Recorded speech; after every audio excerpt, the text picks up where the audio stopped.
अपनों का ही कत्ल करके वह घर में गाड़ देता था लाशें। माँ बाप को गार्डन में दफनाया था। गर्लफ्रेंड की कब्र पर बैठकर पीता था शराब। सिरफिरे आशिक ने अपनी प्रेमी का मर्डर करने के बाद उसकी लाश को अपने बेडरूम में दफन कर दिया और दफन करने के बाद वह उसी कब्र पर बैठकर पीता था शराब। ये कहानी जिस कातिल की है, यह कहानी आपके रोंगटे खड़ी कर देगी। आप अंदाजा भी नहीं लगा सकते कि कोई व्यक्ति क्या इतना भी हद तक गिर सकता है और ऐसा इतना बड़ा भी कोई सरफिरा बन सकता है कि जो पहले माँ को, फिर उसके बाद बाप को और फिर अपने ही प्रेमिका को वह मार देता है। मारने के बाद गाड़ देता है। पिता माँ और बाप को अपने ही घर के गार्डन में गाड़ देता है और अपने ही प्रेमिका को अपने ही बेडरूम में गाड़ देता है और लाश के ऊपर बैठकर वह चाय पीता है। एक कहानी से आपके रूह कांप जाएंगे। आयुष यात्रा क्राइम चैनल में आप सभी लोगों का स्वागत करते हैं। आशा नहीं, उम्मीद करते हैं कि आप सभी लोग अच्छे होंगे और अपने लोगों का ध्यान रखते होंगे। तो अगर आपसे गुजारिश, अगर आप नए हो तो हमारे चैनल को सब्सक्राइब, लाइक, शेयर, कमेंट करना ना भूलें और बने रहिए इस वीडियो में। आज की कहानी आपके रोंगटे खड़ी कर देगी। ये कहानी जो आई है यह उदय नाम की व्यक्ति की कहानी है, जो 17 दिसंबर 2016 को एक पोस्ट करता है और जिसमें वह लिखता है कि आकांक्षा मेरी ज़िंदगी है। किसी ने उसे पिन भी चुभाया तो मैं उसे तलवार से उसको अलग कर दूंगा, काट कर उसके दिल को तलवार से चीर दूंगा, उसको काट दूंगा, ऐसा लिखा जाता है। इस पोस्ट में आकांक्षा के साथ उसकी तस्वीर भी वह साझा करता है। एक और पोस्ट आती है जिसमें वह लिखता है कि इस बात पर कोई शक नहीं है कि उसने मुझे पूरी तरह बदल दिया है, और बदल दिया और उसके साथ ही साथ मुझको एक अच्छा इंसान बना दिया है। सिर्फ एक नियम फॉलो करता हूँ। आकांक्षा के दोस्त मेरे दोस्त हैं, आकांक्षा के दुश्मन मेरे दुश्मन हैं। उदय के इस पोस्ट का कोई अंदाज़ा भी नहीं लगा सकता था कि वे जिसे अपनी जान बता रहा है वे उसकी जान ले भी सकता है, और यह सच भी हो गया।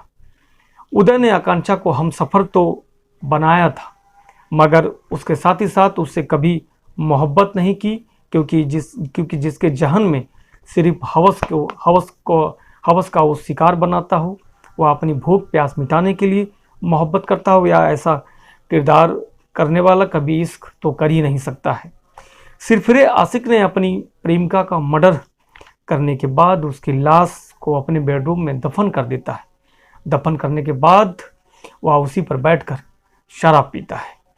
उस कातिल की कहानी है जो आपके मन को पूरा झकझोर देगी, और आपको इस कहानी से मैं पूरा बखूबी बताना चाहूँगा, परिचय कराना चाहूँगा।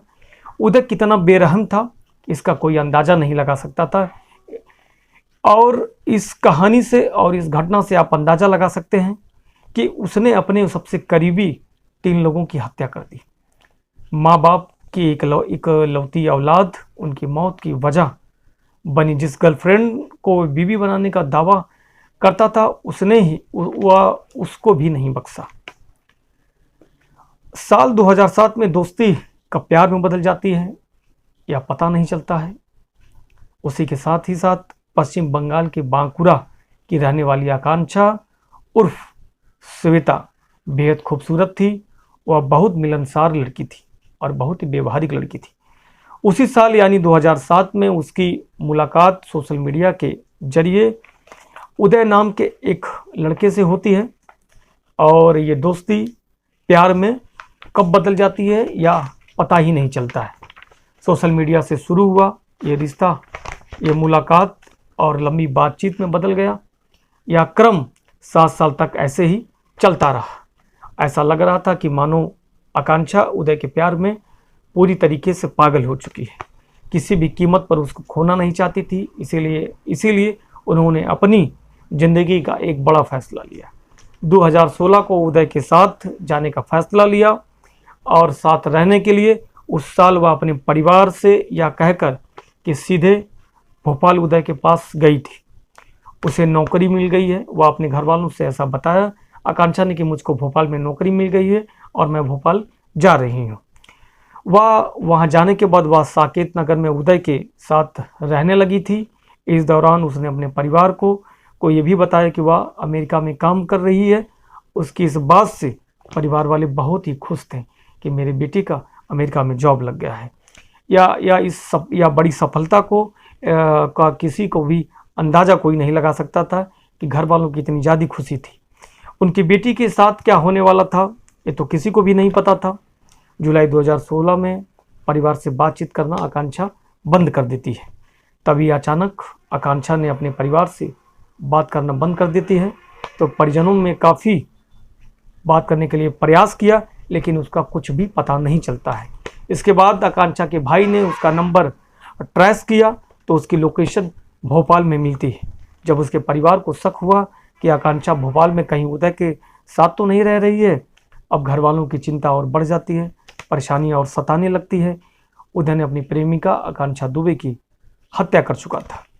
दिसंबर 2016 में आकांक्षा की गुमशुदगी की रिपोर्ट दर्ज कराई जाती है।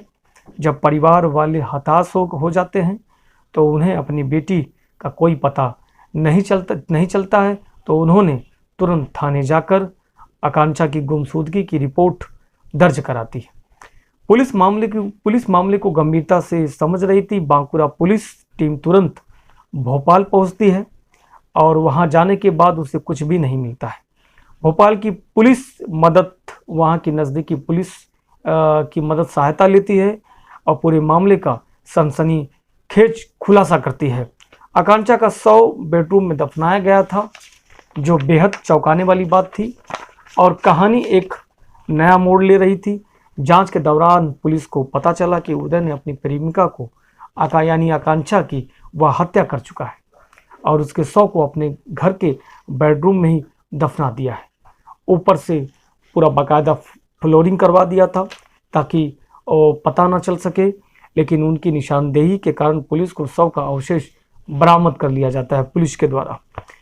30 अप्रैल 2017 को बांकुड़ा पुलिस ने 30 अप्रैल 2017 को आरोपी उदय के खिलाफ केस डायरी समेत करीब 600 पन्नों की चार्जशीट कोर्ट में पेश कर देती है। 19 गवाहों के बयानों के अनुसार तमाम सबूतों के आधार पर कोर्ट उसे दोषी पाती है और उम्र कैद की सजा सुना देती है।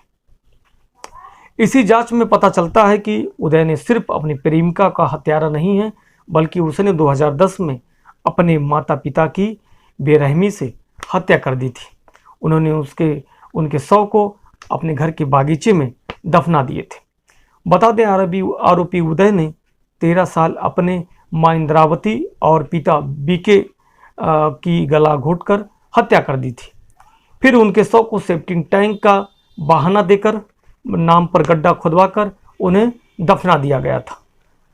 यह शुरुआत में पुलिस को पता लगाना बहुत ही कठिन था, लेकिन मामला आकांक्षा की हत्या का तक ही सीमित नहीं था।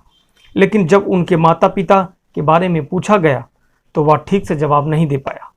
ऐसे में पुलिस को शक हुआ तो पुलिस ने पूछताछ का खुलासा किया। उसने सभी को चौंका दिया कि उन्होंने बताया कि मां इंद्रावती और पिता वीके की 2010 में हत्या कर दी गई थी और उनके शव को रायपुर स्थित उनके आवास यानी घर पर बागीचे में दफना दिया गया था।